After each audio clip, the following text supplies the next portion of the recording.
Mıydamızda жазылған. Билік бұл ел. Өлкөнүн жетекчиси өлкөнүн кожоюну пайда болгондо чечилет.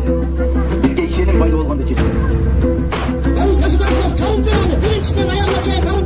Мен билип аткан чындык, мен билип аткан чындык. Азыр айтылбаса. Ассаламу алейкум. Hörmətli dostlar. Men YouTube kanal açqan, biro көп нәрсе киргизе бербейм, баягы кептеп. Подписаться, баягы подписчиктер көбөйтөйүн деген ниетте эмес, ошо анча-мынча оюмду айтып коем. T.A деп жазылган, анан A деген ушул менин каналым. Кошулуп койсоңуздар болот. Саясатчы болуп калдык.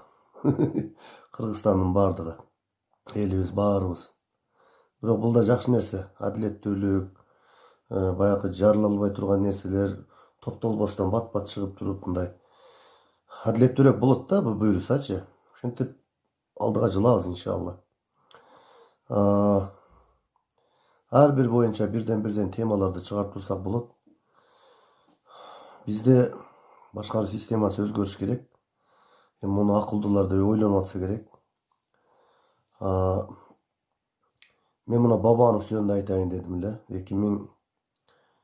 2015-жылы Жогорку Кеңеште депутаттык шайлоодо Ташиев Бабанов менен чогуу жүрүп калдым. Андан кийин 2017-жылы сунуш түштү, иштеп бер деп помощниктери чалды, кийин өзү чалды. Ошентип иштеп бердим. Булар элди мындай келесо ойлойт да. Өздөрүнүн акылдуу сезим. Булар элге аралашпайт. Элдин чыныгы көйгөйүн билсе дагы билмексенге салат. Билгиси дагы келбейт да. Мен буларды көрдүм да. Өтө куулма болот экен саясатчыларчы. Ага караганда менде принцип бар. Мен ошондо ошо бийлик тараптан эмес, ошо жанындагы эле жакын саналаштарынан акча сунуштаган кетип кал депчи. Ошондо дагы мен саясатчы болбосом дагы саткындык кыла албайм деп кетпей, аягына чейин 1 ай шайлоодо иштеп бергем. Менде принцип жакшыраак, аны билгендер көбү билет. Анан бул киши чындыгында эле ошол кыргыздар жашаган жерге келип калпак кийип, өзбектер жашаган жерге барып калпагын чечип коюп, ошондой болуп жүрдү да, анан акырында мага таке рахмат, азаматсың деп кол берип, до конца иштеп бериң деп ыраазы болгон. Анан эми ыңгайга карап келет деп мен өткөндө жазгам Facebook'та. Мен себеби анын мүнөзүн билип калдым да. Буларга бийлик эле керек. Анан мен ойлойм да, эмнеге мен байлыгым бар, Кудайга шүгүр колумда бар дейт. Эмнеге болбосун, Мага берип турсунчу бир 20 миң, 30 миң доллар жөн эле. Колунда иштегендер канчасы нааразы болуп жүрөт, акыралары нааразы болуп жүрөт. Анын бетин айта албайт экен, мага айтып жүрүшкөн ошол убактачы. Нааразы болушуп. Ошолорду жардам берсин. Ошол көп жерде элден өтө алыс экен. Намаз окуп калганда баягы тилинен жамалып анан качып кеткенден кийин намаз окуп деп Москвага барып кичине Алланы таанып намаз окуп калды окшойт. Багымдатты окушу мүмкүн, мейли Алла кабыл кылсын. Мен билгенден көп эле ошол 2012-13-төн баштап окуй баштады. Президентибиз Сооронбай Жээнбеков деле 2012-13-төн баштап окуй баштады. Бардыгын билебиз да, Кыргызстан кичине эле да. Ошол Алла кабыл кылсын. Бирок ушул сөзсүз бийликке баруу эмес. Бийликке барбай эле могул жакта туруп эл үчүн жасап, акыреттен үмүт кылбайбы дейм да, ушу байларчы, бизнесмендер. Анан мына куу чечендерди вообще жолотпой эле камап салгылачы. Камаганда дагы түрмөдө вообще мен үйүмдө да андай шарт жок, ачык айтайын. Жылуу экен, ысык суу, муздак суу, тренажерный зал.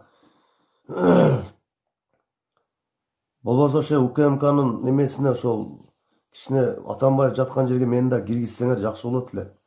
Барып 1 жыл, 2 жыл качаться этип тренировканы кылып, ден соолукту чыңдап чыгат элем. Ачыгы да. Түрмө деген түрмөдөй болуш керек да. Түрмө деген кичине мындай каттуу ДСПнын үстүнө жатыш керек, жука одеялды бериш керек. ошондо кичине кыйналган элди эстейт, мунжунун, мүмкүнчүлүк чектелгендин, кары картаңдын, майыптын акчасын, миллиондогон ошолордун акчасын жеп коюп атышат го. Ошолордун кадырын, ошолордукун билсин. Мына Атамбаев адам болуптур. Деп күлөт да кечет.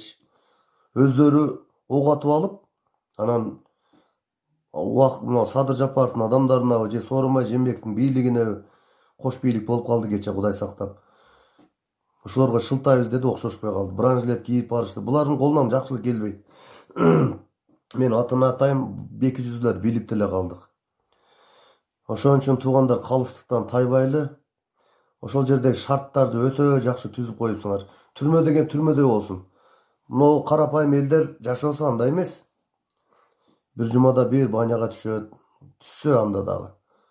Ошон үчүн түрмөдөгүнү мындай кичине жесткийраак кылсаңар. Түрмө эмес эле курорт да, Атамбаев курортто жатат азырчы. Аты эле түрмө болбосо, чучук, казык, арта, тамак аштын түрү, кааласа пицца заказ берет. Каалаганда ичип жейт. Булар жаныбар сыяктуу болуп калган, алысты көрө билбейт. Эми кече чыккандан кийин, мисалы, олтуруш керек да. Кой мен барбай эле коеюн эми. Ызы чуу аралаштырбагыла, мына балдарым чыгарып алды эл деп койсо болот да, мисалы. Деп барбай койбойбу? Берги Алан Көз Бабанов болду эмичи. Болбосо мага звонить этип койчу, Өмүрбек Токтогулович. Мен оңой эле мен табыл Facebook'ка жазсаңар эле болот. Элден алыс экениңер, элди ойлобогонуңарды биз даана билдик. Вечный силер менен күрөшөм мен. Бабанов 200'лүк кылба. 200'лүүсүңөр силерчи. Келбегиле бийликке. Силерге зар эмес элдерчи. Ана мына жаштар, өсө турган жаштар мындай экономикалык жакты ойлонгула, саясатты койгула эми. Саясат токтотуп, ушул элибиз бир иш менен камсыз болуп, дыйканчылыктарды күчөтүп, мал чарбачылыкты күчөтөлү. Мына азыр мал, бука вообще кымбат болуп атат. 100 000 сомдон жогору азыр. Ошон үчүн ушул мал чарбачылыкты күчөтөлү. Биз өтө ток элбиз. Курсагыбыз ток. Буюрса иншалла Кыргызстан элибиз ыймандуулукта жашасын. Убактынча туугандар бул дүйнө, баардыгыбыз бул дүйнөдөн өтөбүз. Бирок антип жашап өтөбүз. Кеп ошондо. Эми жүрөктө сөздөр көп, кайнаган сөздөр анча-мынча ушуну эстегенде айтып коюп турам. Сиздер да комментарий калтырып, ушул менин каналыма катталып коюңуздар. Инстаграмда баракчама катталыңыздар. Аманчылыкта жолугайлы туугандар. Бар болуңуздар.